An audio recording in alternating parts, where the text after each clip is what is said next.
गुरुजी, उन्होंने पूछा है कि जैसे मृत्यु के बाद हर एक व्यक्ति का तकरीबन संस्कार, अंतिम संस्कार गंगा के किनारे करते हैं और उनकी अस्थियां गंगा में प्रवाहित करते हैं, तो गुरुदेव क्या इससे गंगा की शुद्धता पर कोई प्रभाव नहीं पड़ता है? क्या वो अशुद्ध नहीं होती है? ये उनका प्रश्न था। अशुद्ध चीज होती है व्यक्ति के हस्तक्षेप से, परमात्मा की कृपा से, परमात्मा के सानिध्य से, परमात्मा के अंग संग से कोई चीज़ कभी भी अशुद्ध नहीं होती।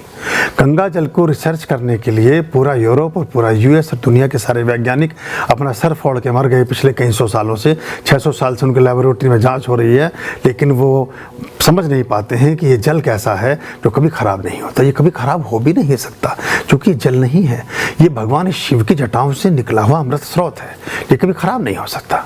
अब लोगों ने जाकर के वहाँ अंत्येष्टि की, बनारस में भी, सभी जगह होती है, पहले से चल रहा है। सनदी से ब्रह्मा के समय से एक सी व्यवस्था रही कि वहीं से मुक्ति का, मोक्ष का द्वार खुलता है।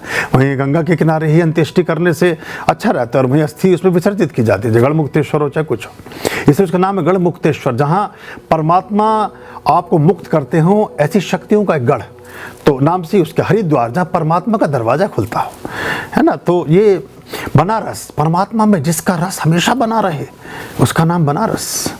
रामेश्वरम, जहाँ राम का ही वास हो जाए और परमात्मा के मिलन हो उसका, वो राम। तो ये ऐसे चलता है। तो आप इसमें ये ही प्रश्न पूछती हैं गंगा जाकर के भगवान विष्णु से कि मैं, मेरे जल में, मेरे आंचल में, मेरे क्षीर में दुनिया जहान के लोग आकर के अपनी बहुत सारी मनोकामनाएं तिरोहित करते हैं, अपने कहते हैं ना पाप धुलते हैं गंगा नहाने से। कोई पाप नहीं धुलते, आपके जो मन में गलत विचार होते हैं, आपके जो जीवन में गलत कृत्य हो जाते हैं, आपसे जाने अनजाने जो बुरे कर्म हो जाते हैं, उनसे मुक्ति की वैचारिक संपदा आपके अंदर उत्पन्न होती है। कार्तिक स्नान का भी यही महत्व है, सारा विचार ही तो है। एक व्यक्ति है, एक कोई आतंकवादी है, वो जो काम कर रहा है उसको तो अपना विचार ही ठीक लग रहा है। एक कोई ब्रह्मवादी है, ब्रह्मवादी अपना काम कर रहा है, उसको वो विचार। एक कोई सत्यवादी है, उसको अपना वही विचार अच्छा लग रहा है। एक कोई पुण्यवादी है, एक कोई दानवादी, जितने भी लोग हैं सब अपने कर्मों को अच्छा ही तो मानते हैं। तो वो विचार कैसा मन में आए जिससे आपसे गलत कृत्य होने लगे, उससे मुक्ति प्राप्त होती है। तो भगवान विष्णु कहते हैं कि एक तो आप उन लोगों की वैचारिक संपदाओं को तुम बदलती हो, तुम कभी दूषित नहीं हो सकोगी, क्योंकि तुम गुरुओं का काम कर रही हो। गुरु भी लोगों के वैचारिक संपदाओं को बदलते हैं, परावर्तित और प्रत्यावर्तित करते हैं, ट्रांसफॉर्म और संप्रेषित करते हैं। दूसरी बात, जैसे ही साधक, तपस्वी, मुनि, ज्ञानी जन, यति और जिन माने जिन्होंने सारी इंद्रियों को जीत लिया, जैसे भगवान महावीर स्वामी, जब इस तरह के लोग तुम्हारे यहाँ आकर के स्नान करते हैं तो तुम पुनर्जागृत हो जाओगी। तुम्हारी अगर थोड़ी बहुत कहीं कोई जरा मरा 2-4-5 किलोमीटर तक अशुद्धि चल भी रही है तो फिर से तुम ऊर्जावान हो जाओगी। तो इसलिए हमारे सनातन धर्म में, वैदिक धर्म में, मृत्यु के बाद आत्मा की शांति के निमित्त व्यक्ति की अस्थियों को गंगा में विसर्जित करने की परंपरा बनी। और फिर ये भी है कि श्री हरि, भगवान विष्णु और हर शिव, उनके चरणों में वैकुंठ तक की यात्रा पूर्ण होती है। क्योंकि गंगा के सामीप्य को प्राप्त करने के बाद आप शिव के सामीप्य को करते हैं।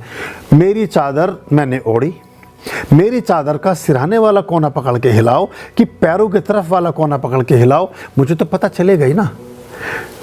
मेरी गंगा को भगवान शिव कहते हैं, मेरी गंगा को कैलाश मानसरोवर में अंजलि लेके आचमन करो, या मेरी गंगा को करो गंगा सागर में, मुझे तो पता चलेगा ही ना।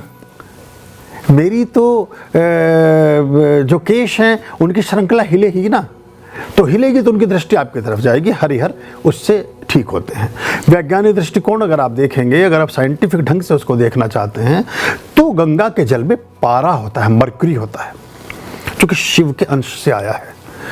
और हमारी हड्डियों में कैल्शियम और फास्फोरस होता है। जो कैल्शियम और फास्फोरस जीव जंतुओं के लिए पौष्टिक आहार है, और हड्डियों में जो गंधक सल्फर है वो पारे के साथ मिलकर पारद का निर्माण करता है। और जब ये दोनों एक साथ मिलते हैं तो मरकरी सल्फाइड साइट का निर्माण होता है। और हड्डियों में जो बचा हुआ कैल्शियम है वो पानी को साफ करने का काम करता है। तो धार्मिक दृष्टि से जो पारद है वो शिव को रिप्रेजेंट करता है, क्योंकि शिव से ही चला है तो वर्तुल पूरा होता है। गंधक जो है वो शक्ति का प्रतीक है, माँ पार्वती का प्रतीक है। पुरुषों के पौरुष में पारद का समावेश होता है, स्त्रियों के रज में गंधक का समावेश होता है। गंधक शक्ति का प्रतीक है, पारद शिवत्व का प्रतीक है। और हर व्यक्ति को, हर जीव को अंततः शिव और शक्ति में ही विलीन हो जाना है। गंगा फिर से जा पहुंचती है बिंदु तक, और बिंदु फिर से जा मिलता है सिंधु में।